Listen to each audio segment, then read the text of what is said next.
hari ini kita bakal ngomongin sesuatu yang pasti relate banget nih sama anak-anak kelas 12, terutama yang baru aja kita ngebahas tentang SNBP. Jadi sebelum kita mulai, karena topik ini menyangkut tentang kampus, yuk kita kenalan dulu nih satu-satu. Siapa yang mau duluan? Dari Renat kali boleh ya? Oke, kenalin gue Reynard, kampus impian gue IPB, teknik kimia.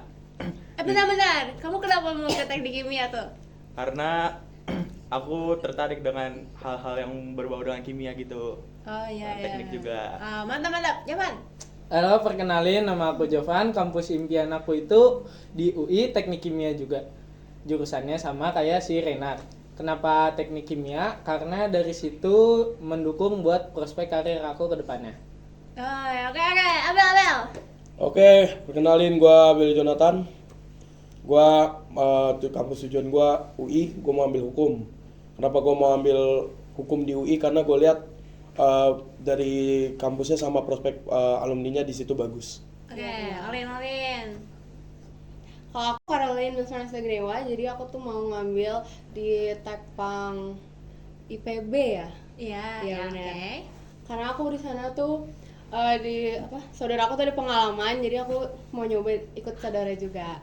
Oke, sekarang aku ya. Oke. Aku tuh mau ke UI Psikologi. Kenapa? Karena aku pengen banget memahami emosi manusia. Aduh, kamu bisa nggak sih ini emosi Coba aku? dong. Biasanya aku sering Gua lagi emosi banget nih, Ra. Dikit lagi keterima. Oke. Amin. Nah, jadi teman-teman, tujuan podcast kita hari ini ada 3. 1, kita mau lihat secara data bagaimana peluang siswa Pangudi Luhur 2 diterima di UI dibandingkan dengan IPB lewat SNBP.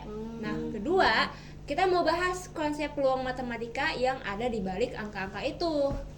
Lalu yang ketiga, kita mau analisis kenapa UI yang paling kita minati, seperti yang kita tahu dari SMA Pangudi Luhur itu, justru paling sedikit tembusnya di UI-nya. Nah, jadi data yang kita pakai itu adalah data dari SNBP tahun 2023-2024 dari sekolah kita sendiri.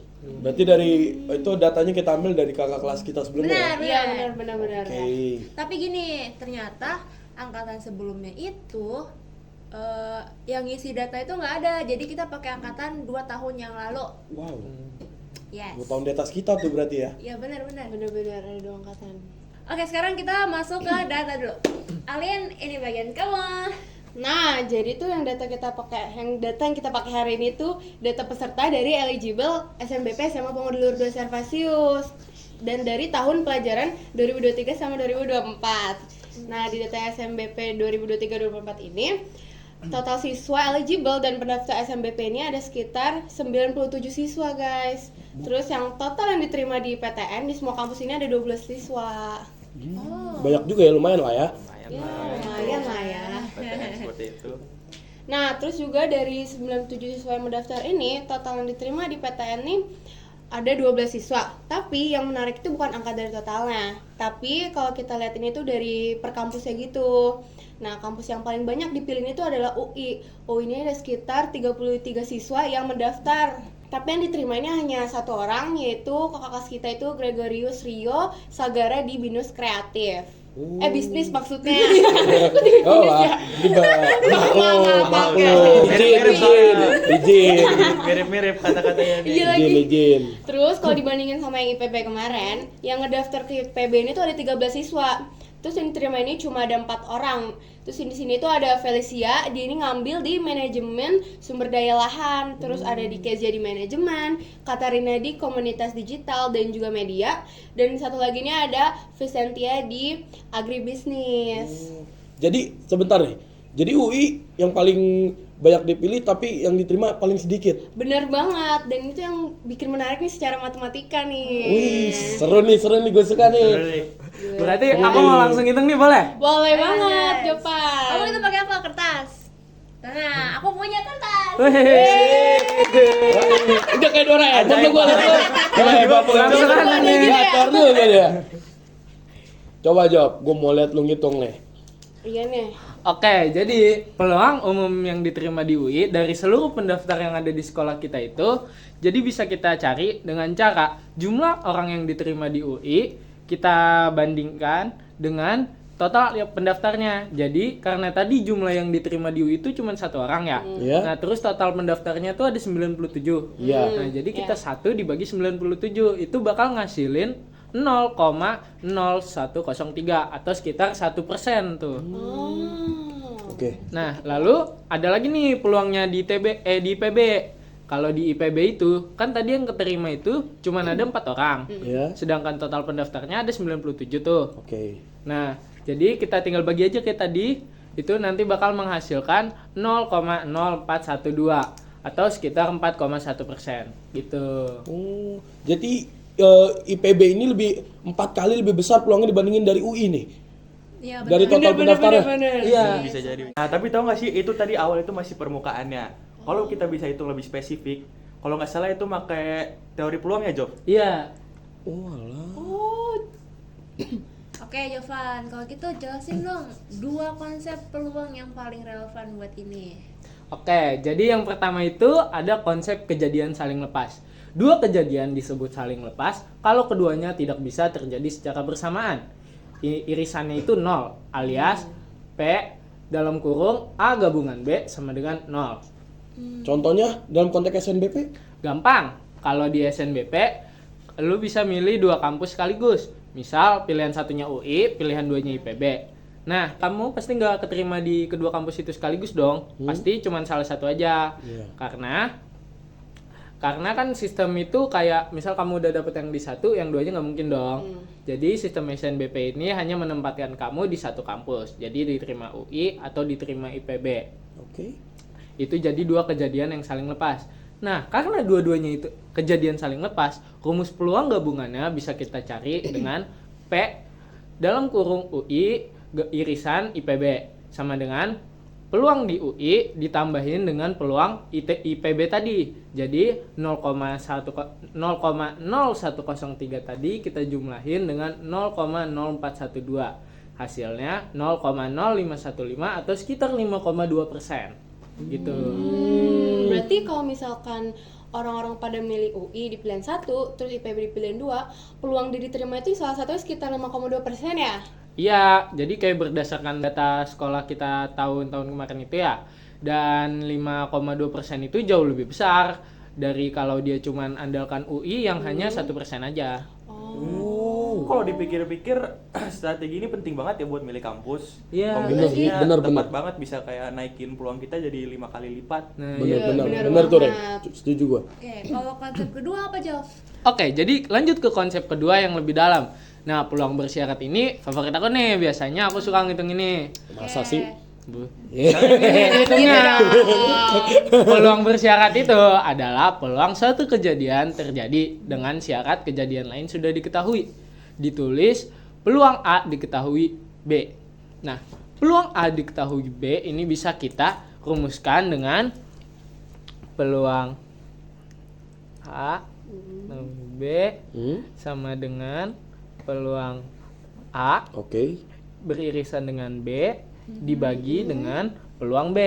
Nah, itu jadinya. Nah, contoh konkretnya buat data kita tuh gimana, Jok? Nyambungnya di mana tuh gua? Bisa nih. Nah, tadi kalau kita hitung peluang umumnya dari Oke. dari semua 97 pendaftar, Oke. tapi sekarang kita bisa hitung peluang yang lebih spesifik. Oke. Oke. Jadi kayak peluang diterima UI dengan syarat orang itu memang mendaftar ke UI. Nah, ini tuh beda sebenarnya. Jadi kita bisa lihat caranya gini nih. Gimana tuh, Bang? Peluang diketahui diterima di UI setelah mendaftar UI sama dengan peluang diterima UI dibagi dengan yang mendaftar di UI. Jadi kita bisa tahu kan tadi itu yang mendaftar di UI cuma 1 orang. Iya. Yang mendaftarnya tapi 33. Yang Jadi keterima maksudnya Yang keterima, tuh Mas. satu. Izin, Mas, izin. Yang terima satu. Kok grogi? iya. Santai, Ya, Mas. gitu. Nah, jadi 1 dibagi 33 tuh. Oke. Nah, nanti kita bisa ketemu hasilnya 0,0303 atau sekitar 3%. Nah, sekarang kita bandingin ya sama yang IPB. Oke, Coba oke. yang IPB Jadi gimana? kalau yang peluang yang di IPB tuh bisa kita cari dengan siswa yang diterima di IPB dibagi dengan yang mendaftar IPB. Oke. Jadi kita 4 dibagi 13. Oke. Oh. Nah, hasilnya itu bakal sekitar 0,3077 atau sekitar 30,8% tuh. Seriusan 30%? Iya. Gua Gila kan, gila. Tadi gua mau So juga gue ya. Kalau gitu gue kagak di UI. Halo. Gimana sih deh? Nah, jadi artinya itu dari setiap 10 siswa di Pangudi Luhur yang mendaftar ke IPB, rata-rata 3 orangnya pasti diterima tuh. Oke. Sementara setiap 10 orang yang mendaftar di UI hanya sekitar 0,3 orang, hampir pasti tidak diterima tuh. Udah 10 kali lipat dong nih. Iya. Ah, gila lah. Aduh. Berarti ini tuh termasuk peluang bersyaratnya ya, Jov, karena ada syarat mendaftar dulu. Nah, betul banget, Ra. Itu tuh kayak peluang diterima UI setelah diketahui mendaftar di UI, itu persis contoh peluang bersyarat. Oh. Kita hitung peluang diterima dengan syarat diketahui bahwa orang itu memang mendaftar ke sana. Oke. Tanpa syarat itu hitungannya mah beda. Oh. Jadi secara matematis kondisi atau syarat yang kita ketahui itu bisa mengubah angka peluang secara signifikan ya, Jok? Iya, gitu. Oke. Datanya udah ngomong sendiri, tapi pertanyaan besarnya, kenapa sih bisa kayak gini? Kenapa UI yang paling diminati justru paling susah buat keterima? Coba Jovan. Abel deh, Abel. Oke, kalau menurut gua mumpung gua nih mau masuk UI ya. Kalau menurut gua tuh ada beberapa faktor tuh yang jadi penyebabnya. Pertama, dari skala persaingan nasional UI itu termasuk kampus nomor 1 di Indonesia. Ya. Jadi seluruh siswa terbalik itu dari ribuan sekolah yang di Indonesia itu banyak tuh daftar ke sana. Oh iya iya. Jadi kita bukan cuma mau bersaing sama teman sekelas atau sekolah doang nih, sesekolah, tapi kita bersaing sama semua sekolah di Indonesia yang mau yang udah ke UI. yang Siswanya mau mau lah, ke UI, gitu lah. betul. Karena UI ini tuh bener-bener wah, kalau orang udah denger misalnya lu tanya nih, lu kampusnya di mana? UI. Bab. Pintar nih pasti orang Oh, udah langsung Iya, orang kelas lu, minta. kelas lu tuh jauh, nyampe lu di situ tuh. Iya, bener banget sih, bener. Ibarat kata gitu tuh. Bener-bener di situ sih masalahnya. Setuju. UI tuh kayak nerima sekitar 2.000 sampai 3.000 mahasiswa lewat SNBP ini dari seluruh Indonesia. Tapi peminatnya tuh bisa banyak itu ada puluhan ribu. Jadi secara nasional pun peluangnya ini udah pasti bakal kecil. Iya, benar. Karena banyak yang mau Nah, UI. lalu kedua menurut gua faktor kedua itu pemilihan jurusan. Dari data kita banyak yang mendaftar di UI itu jurusan-jurusan yang paling kompetitif. Jadi kayak pendidikan dokter, teknik, hukum, kayak gua tuh mau masuk hukum, terus manajemen sama jurusan-jurusan ini dikejar sama ribuan orang yang di Indonesia. Kayak kita tau lah jumlah Iya. penduduk di Indonesia berapa kan? Banyak Iya, banget. banyak banget Banyak sih. banget jutaan. sih. Bayangin aja gimana tuh peluangnya tuh buat masuk UI. Iya susah sih kalau UI itu. Nah, ini tuh juga bisa kita langsung lihat efeknya sebenarnya di peluang bersyarat tadi. Peluang diterima UI setelah mendaftar UI dari sekolah kita. Itu 3% doang kan? Nah, tapi kalau kita breakdown lebih jauh, peluang diterima UI pendidikan dokter setelah mendaftar dari sekolah kita pasti jauh lebih kecil lagi. Karena kan keketatan di kedokteran UI itu kalau kita tahu sendiri juga ekstrim banget atau susah banget buat masuk ke situ. Bener Apalagi juga SNBP sih, ya. iya. Iya, Iya. sebenarnya susah itu nggak masuk sih. Nah, ada faktor ketiga nih. Oke, apa Nah, tuh? Bel. faktor tiga ini tuh paling kita kayak cuekin lah, abain lah. Ah. Jadi faktor indeks sekolah. Iya. SNBP tuh nggak cuma nilai rapot individu, tapi juga mempertimbangkan rekam jejak sekolah. Sekolah yang sudah rutin menghasilkan mahasiswa UI punya posisi yang berbeda dibanding sekolah yang belum. Jadi kita bisa simpulkan prospek alumni juga. Itu. Jadi kayak ibarat kata lu tuh ngelamar kerja tanpa pengalaman kerja sebelumnya. Nah, itu. Kemampuan lu tuh udah ada, udah sama, Benar. tapi track recordnya belum ada. Maksud gua kurang lebih kayak gitu. Tapi kalau dipikir-pikir itu kenapa IPB itu lebih tinggi tingkat penerimaannya? Karena tuh biasanya IPB ini punya jurusan yang nggak terlalu rame lah ya secara nasional, kayak manajemen sumber daya lahan, terus agribisnis ataupun komunikasi digital. Biasanya tuh keketatannya itu mereka lebih rendah. Jadi peluang siswa yang dari sekolah ini kita tuh bisa masuknya tuh lebih besar. Oh. Tapi ya intinya tuh bukan UI-nya yang jelek atau mahasiswa kita mahasiswa. Santai, izin. Iya. Intinya bukan siswa kita yang kurang mampu. Ini Iya. tuh menurut gua soal skala kompetisi UI itu arenanya lebih besar daripada kampus lain Universitas dan lain gitu. sangat keras gitu. Keras kayak tonjokan gua. Gila, coba dong Izin.